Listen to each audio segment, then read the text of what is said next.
My husband disappeared after I went into labor, showed up a year later, pretending to be a changed man and tried to move back in. So I let him think he won me over, while quietly destroying his life from the inside. Me and my husband Daniel have been together for over 10 years. I'm now 31 and he's 37, and for a while we weren't able to have kids. It was the one thing in our marriage that was missing, because Daniel is so perfect. At first anyway. He was the type of guy to write down all your favorite candies in his notes app, just so he could always be ready to surprise you with them. The type of guy to squeeze your hand a little tighter during horror scenes at the movies. I loved him, truly. And giving birth to our twins, even though it was painstakingly awful, was beautiful. Because the whole time I knew that we were going to have the most amazing family together, or so I thought. He told me he was a little grossed out by birth giving, and asked if he could wait outside. That's cool. I would be too if I had a PP. You're the most amazing wife ever, he said, after promising that he'd come in the second our baby girls had popped out. Well, fast forward to me lying in the hospital, in the most vulnerable state of my life. Tears stained my face. My body ached. I smelled awful. I asked my mom to go find Daniel, and she came back empty-handed. I can't find him, she said, voice shaking. My entire body immediately started trembling, like my nervous system was screaming at me that something was very wrong. And that's when the nurse handed me a letter. My tears were wetting the paper so much that I couldn't even finish the whole thing. It felt like someone was vacuuming all the color from my heart. Daniel had left the state. He told me he wanted to give me the courtesy of waiting until after I gave birth so he could help with the pregnancy symptoms. He apologized for pushing me to have kids, but after realizing the weight of it all 2 months in, he realized being a dad wasn't for him. I showed mine and his mom Grace, who was there with his granny Isabella too, the letter. And that's how I introduced my 2 baby girls into this world. As they cried, I cried too, with the 2 strongest women I knew keeping us all together. For the first few weeks, we all lived in the same house. I was basically immobile from the physical and emotional pain, so I left everything to them, and they never once complained. It wasn't until 1 year in, when we were celebrating the birthdays of my baby girls, that I found myself smiling. It was genuine, the type of smile that makes your cheekbones hurt. Life really is sweet, I thought to myself, as his grandma Isabella helped my baby girls blow out the candles. And it was at this moment, this exact moment, that we all heard a knock at the door. My eyes widened, and my mind immediately went into protective mom mode. Grace, his mom, insisted on getting it, so I let her. And when she opened the door, she screamed. It was Daniel. My face fell, and any trace of happiness immediately vanished. What the actual F? I whispered. Meanwhile, my daughters hid behind Grace. They didn't even know who he was. I just want to talk. Please just hear me out, he said, staring at me with the big brown eyes I once adored. I threw up in my mouth a little, and Isabella, his grandma, mouthed, "I'll figure it out," to me, so I left to lie down in the other room. The walls were pretty thick, so I could barely make out what they were saying, but as their voices escalated, things became clearer. I know I shouldn't have cared so much about her appearance, but I'm just a man, and my woman went from hot to fat overnight. Before I even had time to process what he had said, I heard a loud smacking sound followed by a male groan and complete silence. I knew Isabella had hit him, and I'd be lying if I said it didn't make me smile a little, but mostly I was angry. So I stepped out and did what any rational 31-year-old woman would do in this situation. I kissed him, told him I loved him, that I'd gladly take him back, and he believed me. But I had a plan. You see, in all the nights of lying awake, I spent hours imagining what I'd do if the day came where he randomly showed up while we were still legally married, and he had a really good career. So I was going to destroy him, not just for me, and not even just for Grace or Isabella, but for my baby girls too. I love you, but we need to go slow, I told him after pulling away. The girls can't just have you appearing in their lives overnight. It needs to be slow. He nodded eagerly, like a puppy being offered a treat. Whatever you want. I'll do anything. You can start by leaving now, I said. This is their birthday party. I'll call you tomorrow and we can figure out next steps. He left without argument. When I went back inside, Grace and Isabella were staring at me like I'd grown a second head. What the hell was that? Grace demanded. That, I said, picking up one of my daughters who was reaching for me, was the beginning of the end for Daniel. He wants back in? Fine, but he's going to regret ever walking out that door. Isabella's face broke into a slow smile. You're planning something. I am, I confirmed, and I need your help. That night, after the girls were asleep, the 3 of us sat at my kitchen table plotting. Well, mostly me plotting while they occasionally reminded me not to commit actual crimes. The plan was simple. Make Daniel think he had a chance at reconciliation while I quietly prepared to take him for everything he was worth in a divorce. Every penny of child support, alimony, half his retirement, the works. Was it calculating? Absolutely. Vindictive? You bet. But watching my daughters sleep that night, I knew they deserved better than a father who saw them as an inconvenience, and their mother as someone who was hot until she gave birth to his children. The next morning, I called Daniel. Game on. I called Daniel the next morning while the girls were still sleeping. He picked up on the first ring like he'd been waiting by his phone all night. I kept my voice emotionless as I laid out my terms. He could start seeing the girls gradually, supervised visits only, and we'd take things one step at a time. No rushing back into our lives. I understand completely, he said, sounding way too eager. I've changed, I promise. I want to be there for all of you. Yeah, right. I told him he could come over that weekend for an hour, and my mom would be there too. I wasn't about to let him be alone with me or the girls. I hung up and immediately felt queasy. Grace came in with coffee and saw my face. Having second thoughts? She asked. No, I replied, taking the mug. Just wondering how long I can keep this act up without punching him. The next few days were a blur of preparation. I called a divorce lawyer, a shark named Melissa that my friend recommended. She listened to my story without interrupting, occasionally making notes. So you want to string him along while building a case? She asked finally. I nodded. Is that legal? Nothing illegal about reconciliation attempts failing, she said with a slight smile. Just don't put anything in writing that could be used against you later. No texts about your plans, no emails, nothing. And start gathering financial documents as soon as possible. That night, Grace helped me search through our home office. We found old tax returns, investment statements, and passwords Daniel had written down. I took pictures of everything. Isabella watched the twins while we worked, occasionally bringing us snacks and moral support. Remember that time Daniel forgot our anniversary and tried to cover it up by saying he was planning a surprise for the weekend? I said. laughing bitterly as I sifted through papers. Grace snorted. And then panic booked that terrible hotel with the broken hot tub? Should have seen the red flags then, I muttered. The weekend arrived too quickly. I dressed the girls in matching outfits and tried to prepare them as best you can prepare 1-year-olds for meeting their father. My mom arrived early, giving me a tight hug. You sure about this? She asked. Before I could answer, the doorbell rang. My heart jumped into my throat. Showtime. Daniel stood there with a giant teddy bear in each arm and a nervous smile. I let him in, watching as he awkwardly placed the bears on the couch and looked around. The girls are in the playpen, I said, leading him to the living room. He approached slowly, kneeling down to their level. Hi there, he said softly. My daughter stared at him like he was a strange animal at the zoo. Lily started crying. Emma just chewed on her toy, unimpressed. They don't know you, I said, stating the obvious. It's going to take time. The visit was painfully awkward. Daniel tried desperately to connect with the twins, but they wanted nothing to do with him. After about 40 minutes, I suggested he leave while they were still calm. He looked disappointed but agreed. At the door, he reached for my hand. Thank you for this. I know I don't deserve it. At least he got that part right. I pulled my hand away after a moment, not wanting to overdo the act. We'll try again next week. After he left, my mom helped me put the girls down for their nap. He seems genuinely sorry, she observed. Mom, he left me in the hospital right after I gave birth. Sorry doesn't cut it. I know, honey. Just making an observation. The next few weeks followed a similar pattern. Daniel would visit for short periods, bringing expensive gifts I'd return later. He started sending even more money for the girls, which I documented and saved. After the 4th visit, he suggested we go to dinner, just the 2 of us. I think that's a good idea, I said, faking enthusiasm. My mom can watch the girls. We went to an upscale restaurant where Daniel ordered expensive wine and reached for my hand across the table. I let him take it, imagining the look on his face when this all came crashing down. I miss us, he said, stroking my palm. I know I messed up. I panicked. The whole dad thing. It terrified me. I nodded sympathetically, while mentally calculating child support payments. It was a lot of change at once. And honestly, he lowered his voice. Seeing you in the hospital like that, it was hard. My blood boiled, but I kept my face neutral. Hard for you? Try pushing out 2 humans after 26 hours of labor. He backpedaled quickly. Of course. That's not what I meant. I wasn't ready to see you in pain. I wasn't ready for any of it. The conversation continued with Daniel doing most of the talking. He'd moved back to the area. He'd been doing well at work. He'd been reading parenting books. By dessert, I almost admired his audacity. Almost. When he dropped me off, he tried to kiss me goodbye. I turned my head so he caught my cheek instead. Baby steps, I said with a small smile. I'm not ready for that yet. He nodded, looking disappointed but understanding. As soon as he drove away, I scrubbed my face where his lips had touched. I called Grace immediately. I deserve an Oscar for this performance, I told her, kicking off my heels. The next morning, I had a scheduled call with Melissa the lawyer. She was pleased with my progress. Keep gathering information, she advised. The more evidence of his abandonment and your sole parenting, the better. And start documenting expenses, everything you've paid for that he hasn't contributed to. I spent the next week digging through emails, bank statements, and medical bills. The girls had their regular checkup, and I invited Daniel to come along. He seemed uncomfortable in the pediatrician's office, but made a show of asking questions and appearing involved. The doctor, who knew our situation,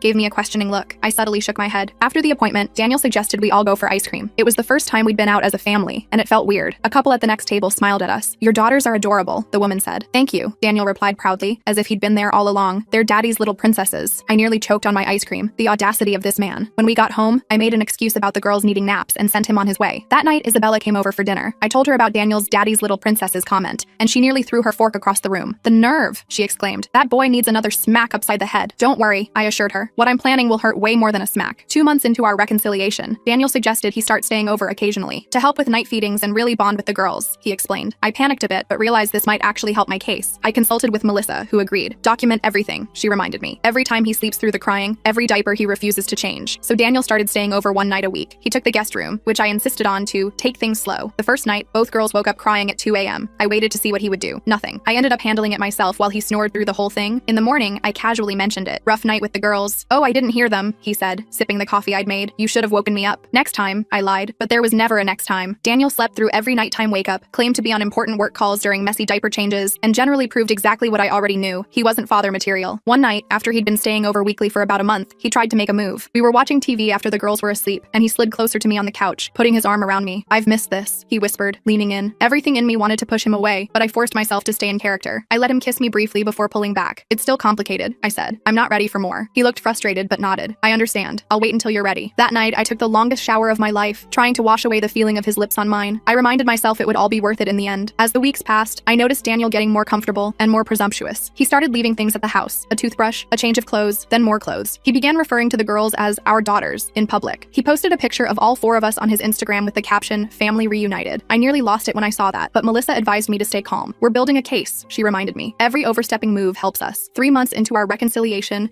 Daniel dropped a bombshell. We were having dinner at his apartment while my mom watched the girls. I've been thinking, he said, refilling my wine glass. We should move back in together, officially. I nearly spit out my drink. That's a big step. We're married, he pointed out, and I want to be there for all of you, full time. I took a sip of wine to buy myself time. This wasn't part of the plan, at least not this soon, but maybe it could work in my favor. Let me think about it, I said finally. It's not just about us. The girls have a routine. He nodded eagerly. Of course, course, take all the time you need. I called an emergency meeting with Grace, Isabella, and my mom the next day. We sat around my kitchen table while the girls napped. He wants to move back in, I announced. Isabella cursed in Spanish. My mom looked worried. Grace just shook her head. What did Melissa say? Grace asked. I haven't told her yet. I wanted to talk to you all first. We debated the pros and cons. On one hand, having Daniel around full-time would be emotionally exhausting. On the other, it would give me even more evidence of his minimal parenting. I don't like it, my mom said finally. Having him in your space every day, that's a lot to handle. I don't like it either, I admitted, but I keep thinking about the end game. In the end, we compromised. I told Daniel he could stay over more frequently, but keep his apartment for now. Just until we're sure this is working, I explained. He wasn't thrilled, but agreed. That's when phase 2 of my plan kicked in. With Melissa's guidance, I started, coincidentally, leaving financial documents where Daniel could see them. Medical bills, childcare costs, the mortgage statement showing I'd been making payments alone. I also made sure he noticed how much work caring for twins actually was. No more conveniently handling everything behind the scenes. If a diaper needed changing when he was around, I'd ask him to do it. When the girls were fussy, I'd hand them to him. Most times, he'd help briefly before finding an excuse to step away. One night, after a particularly challenging evening with both girls teething, I found Daniel scrolling on his phone while I rocked Lily. Can you take her? I asked, my arms aching. I need to check on Emma. In a minute, he replied, not looking up, just finishing this email. 5 minutes later, he was still on his phone. I cleared my throat loudly. Sorry, work emergency, he muttered, still typing. I took a mental snapshot of the moment and added it to my growing file of evidence. The next day, I reported everything to Melissa. This is all excellent, she said, but we need more financial information. Joint accounts, investments, his retirement plan. Getting that information proved trickier. Daniel kept his laptop password protected and rarely left financial statements lying around. But then, an opportunity presented itself. Daniel mentioned he needed to update his beneficiaries on his 401k to include the girls. He logged into his account one evening while I was cleaning up after dinner. I casually walked by, drying a plate, and glimpsed his password as he typed it. The next day, while he was at work and the girls were with Grace, I logged into his accounts. I found everything. His real salary, higher than he'd told me, stock options, a cryptocurrency account with substantial holdings, and a separate savings account I never knew about. I took screenshots of everything and sent them to Melissa. She called me immediately. This is exactly what we needed, she said. When are you thinking of filing? I looked at the calendar. Give me one more month. I want to be completely ready. That month was the hardest. Daniel was staying over 4 nights a week. He'd started talking about our future,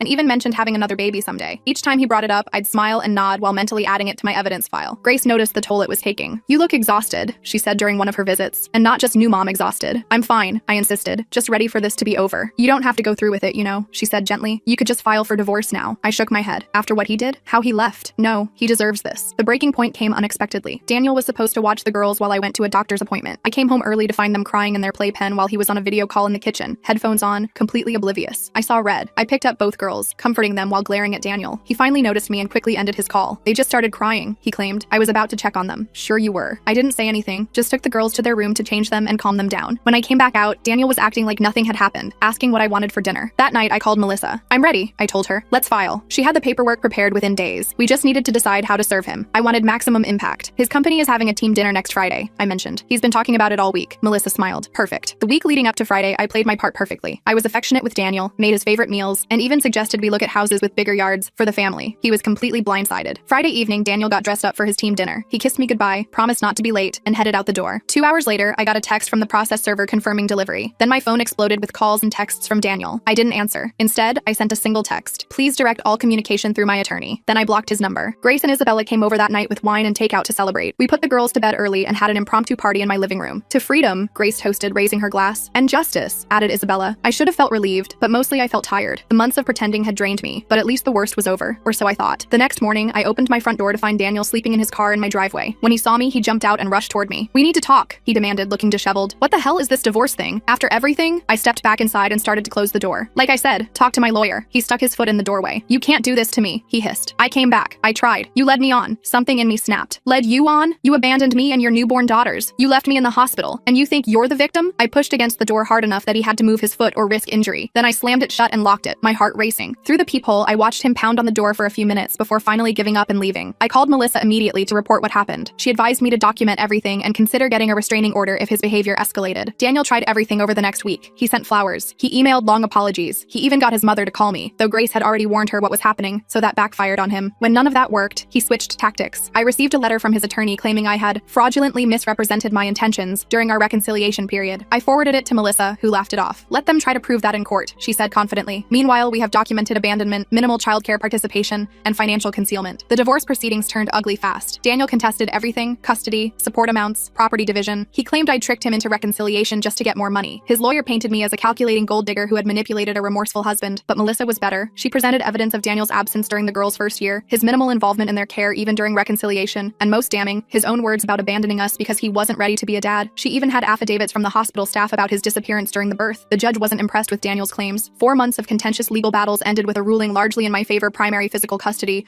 with generous child support, half of all marital assets, including those accounts he'd hidden, and alimony for 3 years to help me get back on my feet career-wise. Daniel was furious. I could see it in his eyes when the judgment was announced. He stormed out of the courtroom without looking at me. I felt a weight lift off my shoulders for the first time in almost 2 years. That night, surrounded by Grace, Isabella, my mom, and my beautiful daughters, I finally allowed myself to cry. Not from sadness, but from relief. It was over. We had won. To new beginnings, my mom said, raising her glass. I looked at my daughters playing on the floor, oblivious to the drama that had surrounded their young lives, and smiled. To new beginnings. But life is never that neat and tidy. 3 days after the divorce was finalized, I came home from grocery shopping to find my front door slightly ajar. My heart raced as I called out, but no one answered. I cautiously pushed the door open, relieved that the girls were with Grace for the afternoon. The house had been ransacked, drawers pulled out, papers scattered everywhere. My laptop was gone, along with some jewelry and the girls' baby books. I called the police immediately, my hands shaking as I gave them the details. Do you have any idea who might have done this? The officer asked as he took notes. I had a very good idea, but I needed to be careful. My ex-husband and I just finalized a contentious divorce, I said. He wasn't happy with the outcome. They took fingerprints and filed a report, but warned me that home invasions were common and not always solved. I spent the night at Grace's house, too shaken to stay alone. The next day, I had locks changed and a security system installed. I wasn't taking any chances. When I returned to the house to clean up, I discovered something odd. Among the scattered papers were printouts of emails between me and Melissa discussing our strategy. Emails that had only been on my now stolen laptop. This wasn't a random break-in. This was Daniel, looking for leverage. I called Melissa immediately. She was concerned but not surprised. This changes things, she said firmly. We need to file a police report specifically naming Daniel as your suspect. I hesitated, but I don't have actual proof it was him. The emails are pretty damning evidence, she replied. And with the timing of the break-in right after the divorce, come on. She was right. I went to the police station that afternoon and filed an additional report, specifically mentioning the emails and my suspicions about Daniel. The officer took it seriously, but warned me they'd need more than circumstantial evidence to charge him. I went back to Grace's house feeling uneasy. The girls were napping, blissfully unaware of the chaos. Grace handed me a cup of tea and sat beside me. You know what's weird? I said, staring into my mug. The baby books. Why would someone steal those in a random break-in? Grace's expression darkened. Because they weren't random. That was Daniel trying to hurt you. He knows how much those books mean to you. I felt sick. I'd spent countless nights documenting every first